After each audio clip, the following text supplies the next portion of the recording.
yeah, we came from the party scene, but there's an energy which is people can relate what rock bands give out. That was a real turning point. That was a really important gig, I think, for us. Because I think we definitely, after we come off stage, you know, because I think a lot of the rock kids were like thinking, what the fuck, you know, when we rolled onto the stage, they were like, what the fuck are these guys doing it? Yeah. But we tore it up, and backstage, you know, a lot of the bands were coming up to us, you know, giving us respect and stuff. So we kind of, that was the start of the new phase, you know.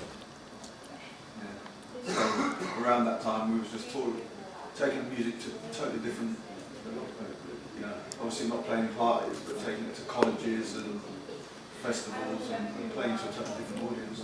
We came to America a bit on that record, you know, when we came to America with the first record, we played a tour with Moby and Cybersonic, which was fun. Yeah. Not. And then I think we came to America every year more or less. Yeah, we did, yeah. A couple of times a year sometimes. Yeah, we did. Clubs, didn't we? Live club. Yeah. What was the first album? Yeah.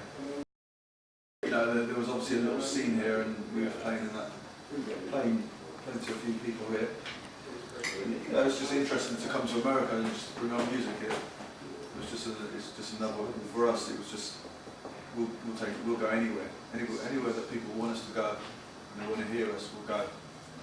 Around those years, 94, 95, that's what we did. I think we released, and also the other thing with the second album is the videos. The videos suddenly got, we were like, right, we need to make some good videos now, do you know what I mean? Because we realised how important it is. I think the first album, we were quite naive, it was like the learning. Yeah. It was a very fresh, unpolluted way of thinking, that first album. Yeah, definitely. It was all totally natural. Everything that happened was kind of like, very naive, I'd say, do you know what I mean? It's kind of like, but that's what's kind of cool about it. The second album, we were like, nah, we've got to make some, we want to make some fucking good videos that we would like want to watch. I think around that time, MTV was very video orientated, and you know. What was the first? No, it was the first video. Yeah. So you know, if bands never saw us, if people didn't come to see us live, you know, MTV, everybody watched videos on MTV. So the chance of your video being on MTV, you want it to be the best representation of the band. So you know, we put a lot of energy into videos and made sure that they reflected the band 100%. Yeah. So there's no good. And then Yeah, no good. Poison, Voodoo People, and Wind It Up. No, that's the first album. no, yeah, One Love. One Love was a bit of a, I always thought One Love was a bit of a weird one. Yeah, but that was like the first. I totally forgot that we had released that. I mean, that was kind of that was just like, I think what we did that was the first Fire, first album. Yeah. And I think what happened with One Love is like, we were getting a lot of sort of backlash from DJs. You know, they've sold out. They've kind of like stopped playing their records because basically we weren't underground anymore. You know? And so I made One Love and put it out on the white label, and all the DJs were playing it, and I popped up and said, you're playing that record out to me. So we kind of fucked them off, you know. And then I can't remember how the transition was between the second and third record, but I think the first thing that happened was we were recording all the time then, and I think I'd done the instrumental to Firestarter, and it was going to be the opening to the album, the third album. It was just going to be an instrumental track, and I think it was always a race between the guys, Keith Lee or Maxim, to see who could get to the studio first and see who could claim the track to like perform to it on stage or whatever. But Keith arrived and he heard the instrumental to Firestarter, and he was like, if there's ever a track I'm ever going to do a vocal on, this has got to be it. And so the whole experience of writing that track was kind of like, you know, it was a good kind of achievement, I think. Yeah, definitely. Yeah. And even going back before that, going back to the previous record actually, the other important point was Maxim doing Poison. You know, that was the first Prodigy vocal track. which was the same thing, you know, kind of like that cemented it as a band approach, Yeah.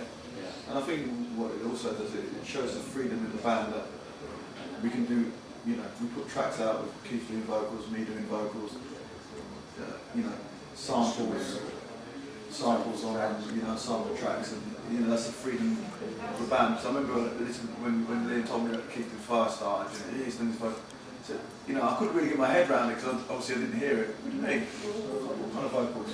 You know, because I never can, you know, never assumed that he could do vocals because he never has before. Do you know what I mean? But obviously hearing it, it was undeniable. Do you know what I mean? It was just a powerful track. So the band's got that freedom to, yeah, that's a tough track, man. You know, that track's got to be the track. The thing about Firestar is it's like, you know, I think Keith had a move, I was like, cool, yeah, let's do it, let's plug the mic in and see what happens, and, you know, where should we start?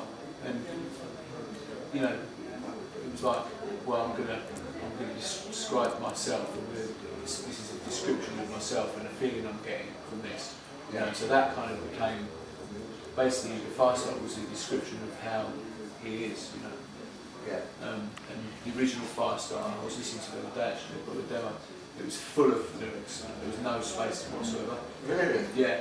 Wow. Yeah. And we ended up stripping a lot of stuff out. That's funny, and that's exactly how the lyrics come about in this album. Yeah. Stripped it back. But we tend to, like, when we record, throw loads and loads of ideas. Was it other lyrics then? Was it? Yeah. Really? Yeah. Yeah. I'd love to hear that. Really? Fuck now, I want to hear that. Yeah. Did you guys ever break up? Almost break up? Yeah, I mean the whole, we never actually broke up. I think it's strange and like, we toured Fat the Land for like, you know, for kind of like, I guess, almost 5 years, you know. Yeah. So I was personally fucked off because I wasn't able to get to the studio and record, because in those days there was no means of having a portable studio, you know, laptops were no good then, you know. So basically, like, I think we all enjoyed, like, when it got to sort of 2000, we all enjoyed having a bit of time off.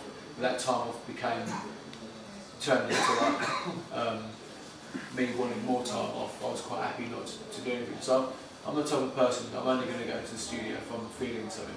I'm not going to go to the studio for record companies going next album, you know. So I guess at that time I kind of got into like a bit of a comfortable sort of state and basically lazy, you know. I think the guys were probably, I would imagine, like, frustrated with me not being inspired to write a record. So, you know, people don't want to sit around and do nothing. They've got ideas. They want to get their shit going. So, you know,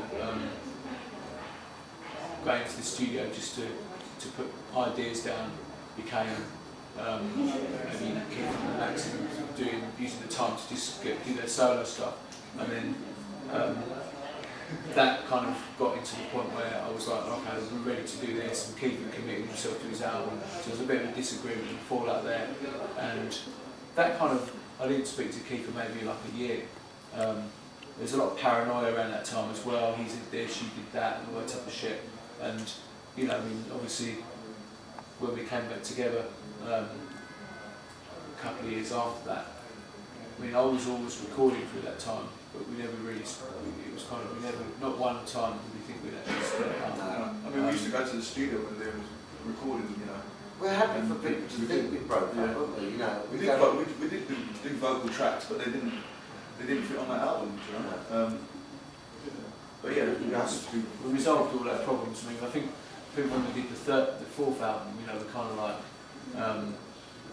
when I recorded that record, it was like, I didn't want it to be a solo record, but I think people saw it as that, but it never intended to be that. But I think, you know, we kind of salvaged it for the live thing, and I think it's a forgotten album. People will discover that record, you know. yeah.